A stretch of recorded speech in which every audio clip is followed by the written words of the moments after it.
Bom dia, meninos e meninas.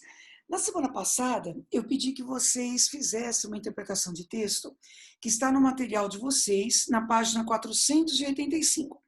Então, nessa primeira parte da aula, é isso que nós vamos fazer. Nós vamos corrigir esses exercícios que eu pedi que vocês fizessem em casa. Vamos dar uma retomada no texto, não é? E aí depois vamos ver se vocês saíram bem, tá bom?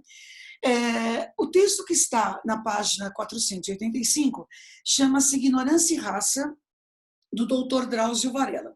Então vamos dar uma repassadinha nele, tá? Tenho desprezo por gente que se orgulha da própria raça.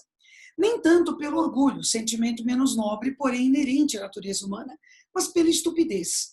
Que mérito pessoal um pobre de espírito pode pleitear por haver nascido branco, negro ou amarelo, de olhos azuis ou lilazes? Aqui está a primeira reflexão extremamente importante. Qual é o mérito que cada um de nós tem, né, pela cor com a qual nasceu, pela cor dos olhos, pelas características físicas que tem, né? Não há nenhuma participação direta nossa nisso. Então é a pergunta que fica aí para você pensar um pouquinho, tá? Tradicionalmente, o conceito popular de raça está ligado a características externas do corpo humano, como cor da pele, formato dos olhos e as curvas que o cabelo faz ou deixa de fazer. Para quase todo mundo, isso aí é consenso, tá? Na Alemanha nazista, bastava ter a pele morena para o cidadão ser considerado de uma raça inferior à dos que se proclamavam arianos. Nos Estados Unidos, são classificadas como negras pessoas que no Brasil consideramos brancas. Para o povo, raça é questão de cor de pele, tipo de cabelo e traços fisionômicos, nada mais primário. Bom, quando um cientista diz isso para né, a gente espera que ele vá mostrar cientificamente o quanto isso é verdadeiro. E é justamente isso que o Drauzio vai fazer aqui. Olha só. Pessoas com a mesma cor de pele podem apresentar profundas divergências genéticas, como é o caso de um negro brasileiro comparado com um aborígene australiano ou com um árabe de pele escura. Ao contrário, indivíduos semelhantes geneticamente, quando submetidos a forças seletivas distintas, podem adquirir aparências diversas. Ou seja, né, aquilo que vai nos compor fisicamente, não é? Advém de uma série de fatores, e nem todos esses fatores têm a ver com a nossa participação direta, certo? E é isso que ele propõe que nós, enfim, que nós reflitamos aqui neste momento. Excluídos os gêmeos univitelinos, entre os 6 bilhões de seres humanos, não existem 2 indivíduos geneticamente idênticos. Dos 30 mil genes que formam o nosso genoma, os responsáveis pela cor da pele e pelo formato do rosto não passam de algumas dezenas. Gente, não custa dar uma reforçadinha nisso, né? Olha só, dos 30 mil genes que formam o nosso genoma, os responsáveis pela cor da pele e pelo formato do rosto não passam de algumas dezenas. Vamos combinar que é muito pouco, então, não é? Para nos definir, certo? Para definir alguém enquanto indivíduo, enquanto caráter, enquanto indivíduo. Pensem nisso. Como as combinações de genes maternos e paternos admitem infinitas alternativas, teoricamente pode haver mais identidade genética, olhem isso, entre 2 estranhos do que entre prímios consanguíneos, entre um negro brasileiro e um branco argentino, do que entre 2 negros sul-africanos ou 2 brancos noruegueses. Vejam isso, não é? Repare que ideias como essa são suficientes, por exemplo, para quebrar qualquer conceito preconceituoso, por exemplo, não é? Qualquer conceito em que se julgue alguém pela aparência. Veja como...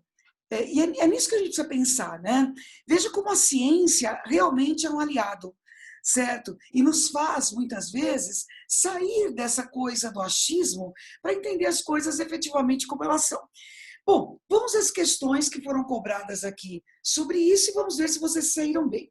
Releia o texto Ignorância e Raça, apresentado nos exercícios resolvidos e responda às questões 1 e 2. Conforme o texto, a noção popular de raça tem fundamento objetivo? Explique. Então, acertou o exercício quem obviamente disse que não. Claro que não tem fundamento científico, pois não é confirmada por fatos estudados pela ciência. Essa seria a primeira parte da resposta. Então, não há fundamento objetivo, pois isso não tem base científica. E aí, a gente explica isso melhor, né? Essa noção de raça baseia-se apenas em características externas, certo? Quanto à identidade genética, vai muito além disso. É isso. Então, era isso que se esperava que você tivesse colocado. A questão 2 traz o quadro Operários de Tarsila do Amaral. E a pergunta é: aponte a alternativa cuja afirmação não encontra apoio no texto. A resposta, gente, era a letra A. Um branco e um negro, apenas excepcionalmente, apresentam semelhança genética entre si. Bom, segundo o texto e segundo a própria diversidade apresentada aqui no quadro da Tarsila, né, isso obviamente não é correto. Então, resposta letra A. E aí, o próximo texto que apareceu nessa sequência aqui de exercícios é esse texto do Ferreira Goulart, poeta maravilhoso, não é? Mas que também escreve textos teóricos bastante ricos, bastante relevantes. Texto para as questões de 3 a 6. Ser negro. Ser negro no Brasil não é fácil. Talvez não seja tão fácil quanto foi antes, mas não é fácil. E não é porque o negro teve aqui uma história iníqua, que o marcou e nos marca a todos. Fez da cor de sua pele um sinal de desigualdade.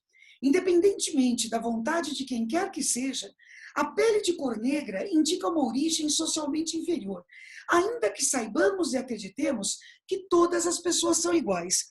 Vamos lá, vale a pena fazer um comentário aqui em que vocês provavelmente pensaram, mas se não pensaram, aí vai para vocês pensarem a respeito. Não se esqueçam de que nós temos um passado em relação ao negro, de que nós não temos do que nos orgulhar, né? O negro veio ao Brasil caçado, né, literalmente, e veio aqui para trabalhar como escravo, certo? Dificilmente alguém, dificilmente não, nunca, né? Como é que uma pessoa vai ter orgulho de ser escrava? Como é que esse trabalho vai gerar à pessoa qualquer tipo de sentimento de retorno positivo? Bom, a nossa abolição aconteceu. E como nós sabemos, aconteceu da pior maneira possível, né? A nossa abolição ela se limitou à abertura das senzalas. Foi isso que aconteceu. O negro de objeto que era objeto de compra, objeto de venda, objeto do uso dos seus senhores, não é? Agora estava livre porque as senzalas se abriram e a coisa parou por aí. Não houve políticas públicas para que esse negro fosse inserido na sociedade enquanto cidadão. E isso faz toda a diferença, certo? Esse negro foi arrastado para os cortiços, foi arrastado para as periferias. Não é? Então, como ele pôde encontrar a sua identidade de cidadão? Em que momento da história foi lhe dado o direito de ter direitos, direitos iguais a quaisquer outros cidadãos? Então, isso, com certeza, justifica o fato de que ser negro no Brasil realmente é muito difícil. Era antes e continua sendo antes. E continua sendo hoje. Não é? A ciência hoje ensina que a humanidade é constituída de indivíduos que, resultantes de imprevisíveis combinações de uns mesmos elementos genéticos, guardam sua inconfundível individualidade. Alguns são mais saudáveis, outros menos.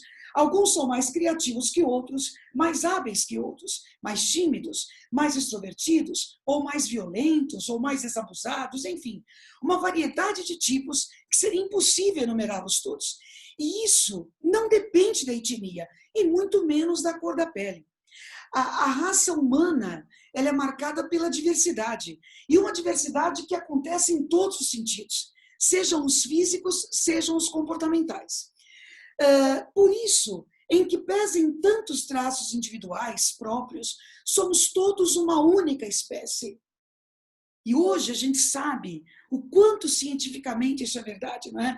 A espécie humana, definida mais que tudo por sua capacidade de inventar-se e inventar o mundo em que vive. O homem, filho da natureza, como todos os demais seres, define e enriquece sua humanidade na medida mesma em que supera impulsos egoístas e se reconhece no outro, irmão do outro, solidário e justo. O racismo é fruto do atraso e da pobreza espiritual. Mantém-se na contramão da evolução cultural do homem em direção à fraternidade e à solidariedade. Não há um período da história, seja no Brasil, seja fora dele, em que a gente consiga provar, né, muito menos cientificamente, que o racismo trouxe qualquer bem à humanidade. Melhor, não é? Que qualquer tipo de prática preconceituosa, não é? Trouxe qualquer bem à humanidade em qualquer sentido. Tá? Bom, a primeira pergunta era a seguinte: transcreva o trecho em que o autor denuncia o fato de que em nossa sociedade há preconceito quanto à origem social do indivíduo. Gente, bastava que vocês tivessem copiado o trechinho que está no final do primeiro parágrafo. Era só abrir aspas, reticências, letra maiúscula. A pele de cor negra indica uma origem socialmente inferior, ainda que saibamos e acreditemos que todas as pessoas são iguais. Então, o exercício aqui só pede que você localize no texto onde está essa ideia, tá? A pergunta número 4. Para o autor, o que nos define enquanto espécie humana? Essa informação, ela estava no segundo parágrafo. Desta vez, o exercício não pede que você transcreva, né? Mas que você simplesmente diga isso da sua maneira.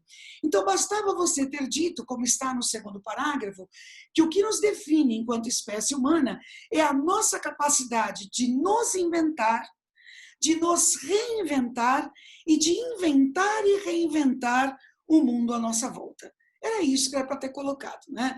É isso, só para completar aqui, e fiquem com essa ideia para vocês pensarem um pouquinho, né? É isso que nos permite evoluir, né, gente? Reconhecer o quanto nós fizemos de bobagens, por exemplo, e o quanto nós podemos melhorar a partir disso. O quanto nós podemos reconhecer que, em muitos momentos da história, estávamos sim errados, não é? E podemos ter atitudes diferentes, atitudes muito mais construtivas, tá? Bom, questão 5. Ferreira Goulart afirma que o negro teve aqui uma história iníqua. Qual o período mais iníquo dessa história? E quando ele ocorreu? Então, essa era bem tranquila, né? Então, é uma questão integrada com a história. Bastava você dizer que o período mais perverso da história do Brasil, em relação às colocações que faz o autor, é efetivamente o período da escravidão. Era isso que eu ia ter colocado, tá? Quando é que esse período aconteceu? Ele acontece a partir do século XVI, não é? E vai até o final do século XIX. Então, é o período da escravidão ocorrido entre o século XVI até o final do século XIX. A história iníqua a que se refere Ferreira Goulart seria nociva não apenas para a população negra, mas para o país como um todo. Isso é uma afirmação, certo? Transcreva os trechos em que ele faz tal afirmação e a esclarece. Então, vocês deveriam ter colocado 2 fragmentos, porque ele fala em os trechos, né? Então, o primeiro fragmento era este, era para abrir aspas, reticências, letra minúscula. O negro teve aqui uma história iníqua, que o marcou e nos marca a todos. Fez da cor de sua pele um sinal de desigualdade. Então, esse era o primeiro fragmento. O segundo fragmento, que acaba esclarecendo este, né? Vocês também abram aspas, e aí letra maiúscula. Independentemente da cor de quem quer que seja, a pele de cor negra indica uma origem socialmente inferior, ainda que saibamos e acreditemos que todas as pessoas são iguais, né? Então, é até bom esclarecer que quando o autor diz isso, ele deixa claro que essa origem é socialmente inferior por conta de toda uma situação histórica, certo? Da qual, volto a dizer a vocês, nós não temos motivo algum para nos orgulharmos, tá certo? É isso. Bom, e aí, a última questão que eu pedi para vocês resolverem era a questão número 7, que trazia um trechinho do romance de Aloysio de Azevedo, O Mulato. Era um dia abafadiço e aborrecido. A pobre cidade de São Luís do Maranhão parecia entorpecida pelo calor. Quase que não se podia sair à rua. As pedras escaldavam, as vidraças dos lampiões faiscavam ao sol como enormes diamantes. As paredes tinham reverberações de prata polida. As folhas das árvores nem se mexiam. As carroças d'água passavam ruidosamente a todo instante, abalando os prédios. E os aguadeiros, em mangas de camisa e pernas arregaçadas, invadiam sem cerimônia as casas para encher as banheiras e os potes. Em certos pontos, não se encontrava viva alma na rua. Tudo estava concentrado, adormecido. Só os pretos faziam as compras para o jantar ou andavam no ganho. E a pergunta era a seguinte: a expressiva descrição do calor atinge o clímax ao focalizar a cidade paralisada. Não se encontrava viva alma na rua, tudo estava concentrado, adormecido.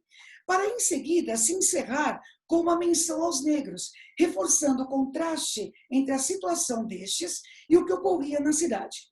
Explique o que se pode inferir daí sobre a condição dos negros. Né? Então, o Aloysio de Azevedo, no século XIX, no romance O Mulato, ele vai refletir a situação que ele presenciava, né? Que é o que nós vemos nessa cena. Enquanto os brancos descansam, né? Conforme se faz aqui a pergunta e conforme o texto diz, né? A condição dos negros é de inferioridade, porque enquanto a cidade se recolhe, eles trabalham. Eles são os únicos que trabalham embaixo daquele calor imenso, não é? Enquanto isso, os outros descansam. Isso mostra que a condição deles definitivamente não é a mesma daqueles bem-nascidos da cidade, tá bom? Então é isso, gente. Então essa foi a primeira parte, não é, da nossa aula de hoje. Um grande beijo a vocês e até a próxima.